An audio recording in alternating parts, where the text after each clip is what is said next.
Hello student, हम पढ़ रहे हैं आपका सब्जेक्ट सर्विंग फर्स्ट और इसमें हमारा नंबर चला है चैप्टर नंबर 5। कौन सा? Plane table surveying. तो देखिए, प्लेन टेबल सर्विंग का जो हम कुछ मॉक्स लेकर आए हैं प्लेन टेबल सर्वे से रिलेटेड, तो ये हमारी मॉक्स की सीरीज चल रही है। 100+ मॉक्स इसमें हम आपको प्रोवाइड करेंगे, प्लस इनकी PDF भी। तो देखिए, ये इसलिए दिए जा रहे हैं आपको मार्क्स ताकि जो आपके ऑब्जेक्टिव टाइप के एग्ज़ाम होंगे उसमें ये आपको हेल्पफुल हो, आपको पता रहे कि कैसे क्वेश्चंस पूछे जा सकते हैं और ये UPBT के लिए संभावित प्रश्न भी हो सकते हैं। तो देखिए, इसमें हमारा क्वेश्चन है कि the size of a plane table is. Plane table से पहले 10 मॉक्स और 10 क्वेश्चन इसके मॉक्स हम पिछली वीडियो में पढ़ चुके हैं। हम नेक्स्ट मॉक इसमें लेकर आए हैं। तो है the size of plane table is, तो वो क्या होता है कि देखिए 750 इंटू 900 mm, नहीं ये तो होता ही नहीं है। 600 mm इंटू 750, यस, ये हमारा प्लेन टेबल का साइज़ होता है। और ये हमने ये भी पढ़ा था पिछली वीडियो में, प्लेन टेबल किसका बना होता है? वुड का बना होता है। ठीक, तो 450 इंटू 600 mm ये भी गलत, 300 mm इंटू 450 ये भी गलत। तो इसका राइट आंसर है हमारा आंसर नंबर बी।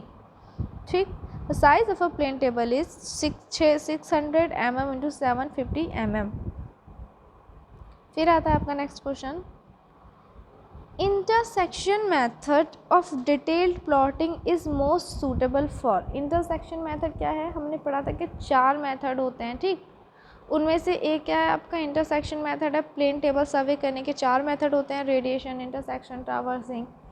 ठीक, तो एक मेथड आपका और होता है। तो ये बताइए, इंटरसेक्शन मेथड जो है वो डिटेल प्लॉटिंग के लिए किस तरह के एरिया में सूटेबल होता है? फॉरेस्ट नहीं, अर्बन एरियाज़ नहीं, हिली एरियाज़ यस। तो ये ऐसी जगह यूज़ होता है जहाँ पे आपकी जो ज़मीन है वो ऊबड़ खाबड़ होती है, या हिली एरियाज़ होते हैं। ठीक, स्लोप एरियाज़ में, प्लेन्स में नहीं। तो इसका राइट आंसर हो जाता है आपका option C. The intersection method of detailed plotting is most suitable for hilly areas। फिर आता है आपका next question, detailed plotting is generally done by. ठीक, detailed plotting is generally done by, तो कौन से मेथड से होती है? देखिए, पहले तो हम ये पढ़ लेते हैं कितने मेथड होते हैं। 4 मेथड होते हैं ना प्लेन टेबल सर्वे करने के। कौन सा? Intersection method, radiation method, traversing method and resection method. ठीक, 4th वन था रिसेक्शन मेथड। तो रेडिएशन मेथड क्या होता है?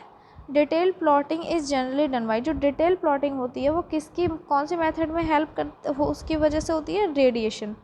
रेडिएशन मेथड जो होता है वो मोस्ट हेल्पफुल होता है डिटेल प्लॉटिंग करने के लिए। ठीक, तो इसका राइट आंसर हो जाता है आपका ऑप्शन ए।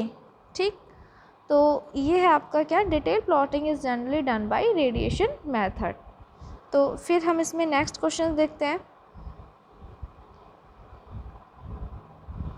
नेक्स्ट क्वेश्चन है हमारा, 3 point problem can be solve bye. अच्छा, हमने ये 3 पॉइंट प्रॉब्लम और 2 पॉइंट प्रॉब्लम्स हमने पढ़ी थी। ये अंतरछेदन मेथड जो था आपका, अंतरछेदन विधि, उसमें क्या था आपका? उसमें रिलेटेड आ रही थी कि 2 पॉइंट प्रॉब्लम और 3 पॉइंट प्रॉब्लम आ रही थी। इससे रिलेटेड हमने आपको वीडियो भी प्रोवाइड कराई है। तो इसमें पूछा है 3 पॉइंट प्रॉब्लम्स को वो कौन कौन से मेथड से सॉल्व की जा सकती है। तो उसको सॉल्व करने के 3 मेथड थे। देखिए, पहला था आपका क्या? Tracing paper method. ठीक, दूसरा था आपका बेसल मेथड और तीसरा था आपका लेहमन्स मेथड या ऑल द अबव। तो देखिए, हमने क्या था, ये तीनों मेथड थे 3 पॉइंट प्रॉब्लम सॉल्व करने के, tracing paper, Bessel and Lehmann's method. तो ऑल ऑफ द अबव इसमें राइट आंसर है। तो इसका राइट आंसर क्या होगा आपका? Option D.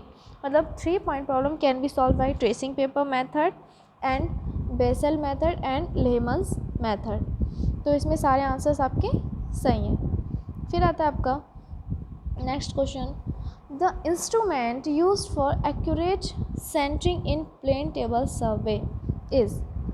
क्या? एक बार फिर से पढ़ते हैं, the instrument used for accurate centring is in plane table survey. ये क्वेश्चन देखिए हमने पहले भी घुमा के पूछा था आपसे। ठीक, तो इसमें पूछा है, बताया गया था इवन ये तो क्या था कि इंस्ट्रूमेंट जो यूज़ होता है प्लेन टेबल सर्वे को सेंटरिंग करने के लिए, तो वो क्या होता है, स्पिरिट लेवल? नहीं, स्पिरिट लेवल तो आपने पढ़ा था। स्पिरिट लेवल का क्या वर्क रहता है, ये जो प्लेन टेबल होती है उसको लेवल में लाता है। एलिडेट का क्या वर्क होता है, एलिडेट तो होता है जो आपका ऑब्जेक्ट होता है उसको बेचने के लिए, है ना, to sight on an object. Plumb fork, yes ये सही है, प्लम्ब फोर्क या प्लम्बिंग फोर्क, इसे यू फोर्क भी कह देते हैं, ठीक। तो प्लम्ब फोर्क जो होता है वो क्या यूज़ होता है, सेंटरिंग करने के लिए, किसको, प्लेन टेबल सर्विंग के लिए। स्पिरिट लेवल प्लेन टेबल को लेवलिंग करने के लिए, और एलिडेट साइट को साइट एंड ऑब्जेक्ट, मतलब ऑब्जेक्ट को बेचने के लिए। और ट्रफ कंपास होता है किस लिए यूज़, ट्रू नॉर्थ और ट्रू साउथ का पता लगाने के लिए। तो आई होप ये चारों इंस्ट्रूमेंट के क्या यूज़ होते हैं प्लेन टेबल सर्वे में आपको पता चल गया होगा। फिर इसमें हमारा नेक्स्ट क्वेश्चन है, the process of determined the location of the instrument station by drawing the sectors from the location of the known station is called। मतलब ये मेथड है, देखिए किससे रिलेटेड पूछा गया है, the process of determine the location of instrument station by drawing resectors from the locations of the known station is called. तो उसे क्या कहेंगे हम, उसे कहेंगे क्या, रिसेक्शन, ठीक। तो नोन स्टेशन से जो स्टेशन होगा आपका वो कहलाएगा रिसेक्शन, ठीक। फिर आता है हमारा नेक्स्ट क्वेश्चन, तो इसमें आंसर क्या है आपका, ऑप्शन नंबर सी। फिर है आपका, विच वन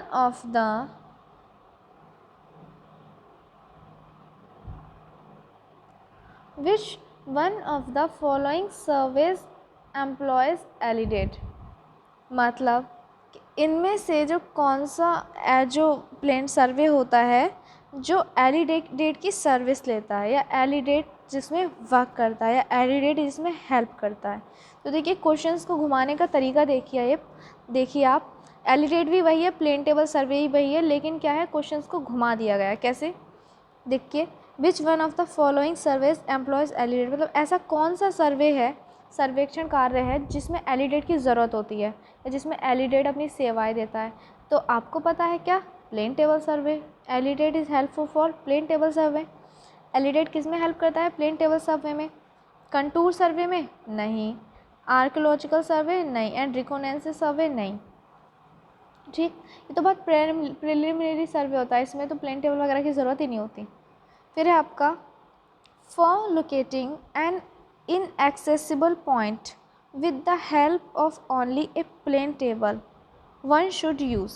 आप इसको एक बार फिर से समझें, for locating an inaccessible point with the help of only a plane table one should use, मतलब इसमें कह रहे हैं कि एक ऐसा पॉइंट है जो inaccessible है, जो पहुंच के बाहर है, ठीक। तो उसको हम लोकेटिंग करने के लिए या उसकी हम सर्वे करने के लिए प्लेन टेबल कौन से मेथड का यूज़ करते हैं, तो वो मेथड कौन सा होता है हमारा, इंटरसेक्शन, ठीक। इंटरसेक्शन के मेथड का यूज़ ऐसी जगह होता है जहाँ पे एक पॉइंट इनविजिबल है या इनएक्सेसिबल है, जो जहाँ पर पहुँच नहीं है, ठीक। तो इसमें हमारा आंसर क्या हो जाएगा, answer number D is the correct answer. फिर है, the method of plane tabling commonly used for. The method of plane tabling commonly used for stabilizing the instrument station is the method। मतलब क्या कह रहे हैं कि एक ऐसा मेथड है प्लेन टेबल करने का जो कॉमनली यूज़ होता है किसी इंस्ट्रूमेंट स्टेशन पर, ठीक, एस्टेब्लिश करने के लिए किसी इंस्ट्रूमेंट स्टेशन को, तो वो होता है हमारा क्या, resection method. Answer number C is the correct answer, ठीक। फिर है हमारा 2 point and 3 point problem as compared to 3 point problem। Dissection and orientation में क्या होती हैं, ये वो करती हैं, कंपेयर करते हैं जब हम इनकी 3 पॉइंट प्रॉब्लम से, तो ये रिसेक्शन मेथड में और ओरिएंटेशंस में जो है इनकी आती हैं। फिर है next question, the resection by 2 problems as compare of 3 point problem required more labour. देखिए, the resection by 2 point problem as compare to 3 point problem, क्या करता है ये? Give more accurate problem? No. Takes less time? नहीं। None of the above, ये तो है नहीं। तो ये कहता है रिक्वायर्ड मोर लेवल, तो 2 पॉइंट प्रॉब्लम सॉल्व करने के लिए मोर लेवल की ज़रूरत होती है as compare then 3 point problem. तो ये हमारी प्लेन टेबल सर्वे से रिलेटेड मॉक्स थे जो इस वीडियोज़ में हमारे ख़त्म हो चुके हैं। अब हम जो है अब क्या करेंगे, ये हमने चैप्टर वाइज मॉक्स दे दिए, अब हम कंबाइंड मॉक्स लेकर आएंगे, ठीक, कोई पेपर बना के और उसमें कंबाइंड मॉक्स लेकर आएंगे। तब तक के लिए थैंक यू क्लास।